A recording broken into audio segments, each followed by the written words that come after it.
A few years ago, if you wanted to play your vintage PC games, you just needed to install VirtualBox or VMware on your modern computer.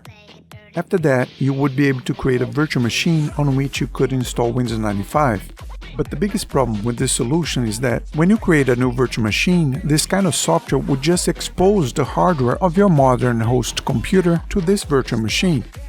As the years progressed, it got harder and harder to find drivers that would allow me to install Windows 95 on more modern hardware. Today, it's still possible to install Windows 95 in a virtual machine, but boy, good luck getting your vintage games playing correctly in it. Until recently, the only alternative would be to build a physical vintage PC. When it comes to comparability, this would be the perfect solution. Nowadays, however, a vintage PC can get very expensive real fast. But today, there is a third free option. I'm talking about Vintage PC hardware emulation. This category of software has matured considerably in the last few years to the point that it has become a viable alternative. So, on this tutorial, you will learn to set up a Vintage PC emulator. I will then show you how to install Windows 95 in it, and then you will be able to play old games. So the first step is going to be to install the emulator software. The Vintage PC emulator that we are going to install on our computer is a free open source software called PCem. In order to have PCem running on your computer, you also need to download a ROMs package. Those two components that you need to download are in two different locations on the internet. To get the first of the two downloads, you need to open Google and search for PCem download. The top Google result should be the official page for PCem. So you click there and the download page only have options for Windows and Linux. Sorry for the Mac users. So you need to click on this link and you will download a zip file. The download will be very fast. Now I'm going to click on the zip file and it will open 7-zip. And at this moment I would like to give you guys a little heads up. Your computer may behave differently when dealing with zip files. My computer has 7-zip installed and you may have WinZip or WinRAR. However, if you don't have any of those softwares installed on your computer will behave differently than what you see on this tutorial when dealing with zip files. In the case that you are not very familiar with dealing with zip files and you like to follow this tutorial step by step, write down on the comments that you want me to make a tutorial on how to set up 7-zip on your computer. So now let's get back to PCem. We're going to decompress this zip file on the root of our C drive. But the files that are inside of the zip file are not inside of a folder. So we need to create first a folder on the root of our C drive in order to be able to decompress all the files inside of this folder. My suggestion is that you call this folder PCem.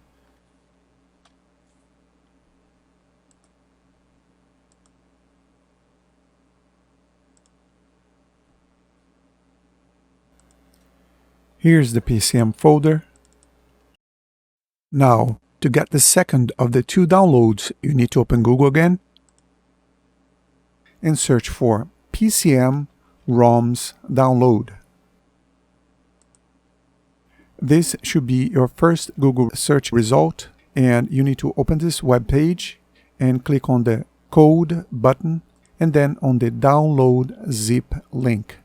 The download should be very quick.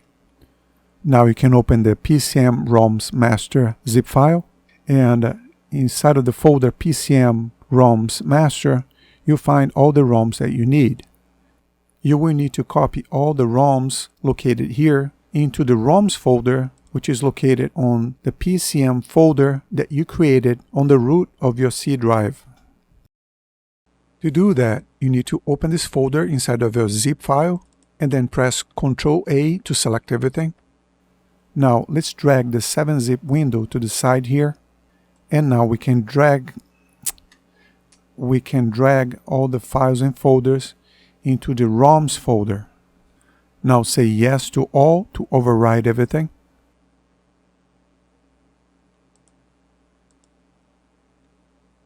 and there seems to be a file that was corrupted inside of the zip file. Just don't worry about it, just skip this one. Now select to replace the files. Now the process of decompression is going to slow down to a crawl, but there's no need to worry. The process will finish. You just need to be patient. Now that the decompression process is done, let's close the 7-zip window. And here on the PCem folder, we're going to create a couple of folders. We're going to create the folder CDs, and then the folder floppy disks, and finally the folder hard drives. PCem doesn't need to be installed on your computer. You just need to run the executable. But I would like to have a shortcut on the desktop to make things more convenient. The easiest way to do that is to drag the executable into your desktop and press the Alt key before releasing the mouse. Now I will rename the shortcut just to be PCem.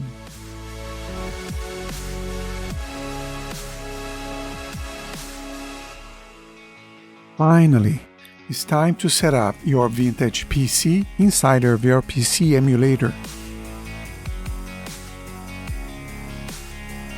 Now we can open PCem.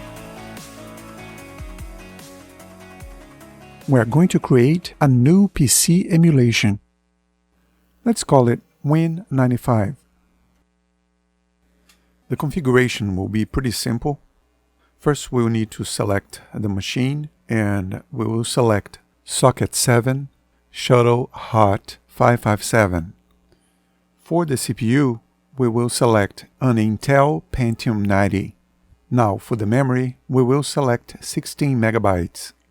Don't select too much here, because Windows 95 can get pretty unstable if you give it too much memory. Now let's move to the Video Card tab, and we will select for the device a Trident TVGA 8900D video card. For the speed, we're going to select the option Fast VLB/PCI, and we are going to tick the checkbox Voodoo Graphics. Now let's go to the Sound Card tab, and here for the device, we're going to select the option Sound Blaster 2.0 Sound Card. And we will also tick the checkbox for the option Gravis Ultrasound. So now let's move on to the Storage tab, which is going to be the last tab that we're going to change. And here, let's disable the second flop disk drive, because we don't really need two flop disk drives. And we'll change the first flop disk to be a 3.5 inches 1.44 megabytes, just to make sure that our PC emulator is fully comparable with Windows 95. We're going to change our CD-ROM speed from 24x to 56x. And here we're going to create a new virtual hard drive, and we're going to keep it small. I think that 100 megabytes should be more than enough to install Windows 95 and also our game, and even enough room to store future games that we may choose to save. But now we need to select the location where our hard drive will be saved. We should browse to our PCem folder and locate the hard drives folder. Just for consistency, we should name our hard drive Win95. Now click on OK. OK again. We don't need to change anything else. Just click on the OK button one last time. So now our PC emulation is prepared, and on our next video you're going to learn how to install Windows 95 inside of our PC emulation and also a retro game. So don't forget to subscribe. The best way to support the channel is by leaving a like, and if you can afford, you could buy me a coffee. The link is in the description. See you next time.